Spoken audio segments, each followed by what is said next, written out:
осындай бір Абай атамыз айтқандай, қайдан шыққан белгісіз бір мақалдар бар, бір дәстүрлер бар, иә? Ақылға да сыймайтын, шариғатқа да сыймайтын. Соның бірі қазір бір сөз бар, қазақтың жауы қазақ қана деп айтады. Естідіңіздер ме сондай? Қазақ қазақты артқа тартады деп, өзіміз кемсітеміз. Мен бұған да келіспеймін. Қазақ мықты болған, қазақ бір-бірін көтерген, қазақ мықты болмаса, осындай деңгейге жетпейміз ғой. Иә? Ұлт болып осы күнге дейін келмейміз. Ұлт болғанда қандай ұлтпыз соның ішінде? Түркінің қара шаңырағында отырған халықпыз. Иә? Біздің тамырымыз тереңге кеткен. Бұған бүйтіп шатаспауымыз керек. Қазақ қазақты қолдайды. Қазақтың жанашыры қазақ қана деп айтуымыз керек қой. Көрдіңіз бе? Ал содан кейін тағы бір ойым, жаңа қазақ деген сөз қайдан шығады дегенде, мен шетелде тұрғанда 4 жылдай моңғолдармен алдастым. Таза моңғолдар. Бүкіл әлемдегі халықтың бір 30%-ын көрдім ба, көрмедім ба айту бір талайын көрдік. Сонда моңғолдармен сөйлессең, қазақ деп айтпайды олар бізді. Қазақ демейді. Хасақ дейді, хасақ. Иә. Сонда мен қазір өзім ойланамын.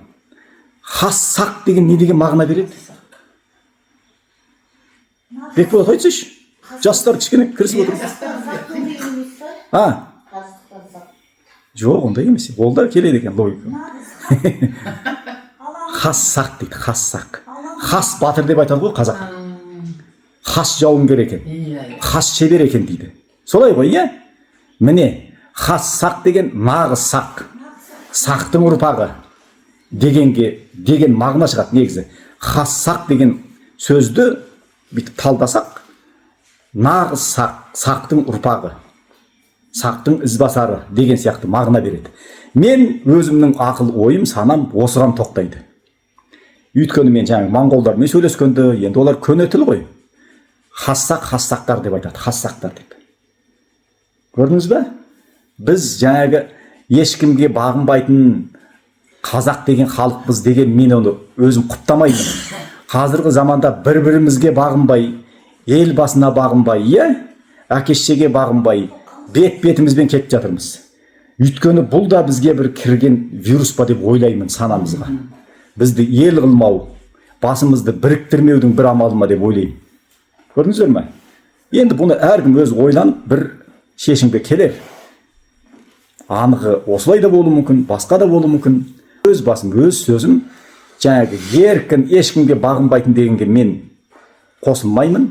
Хас-сақ, нағыз жауынгер, нағыз сақтың ұрпағы, нағыз ер деген мен өзім тоқтаймын. Ал сіз қалай ойлайсыз? Видеоны көрген адам, оны да астына комментарияға жазып бөлісіп отырыңыз. Сонда басымыз бірікпей жүргеннің бір кесірі осы ма деп ойлаймын.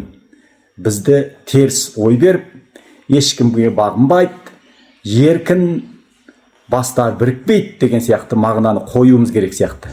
Иә, біз нағыз сақтың, нағыз түркілердің ұрпағымыз, сондықтан хас сақ, қазақ.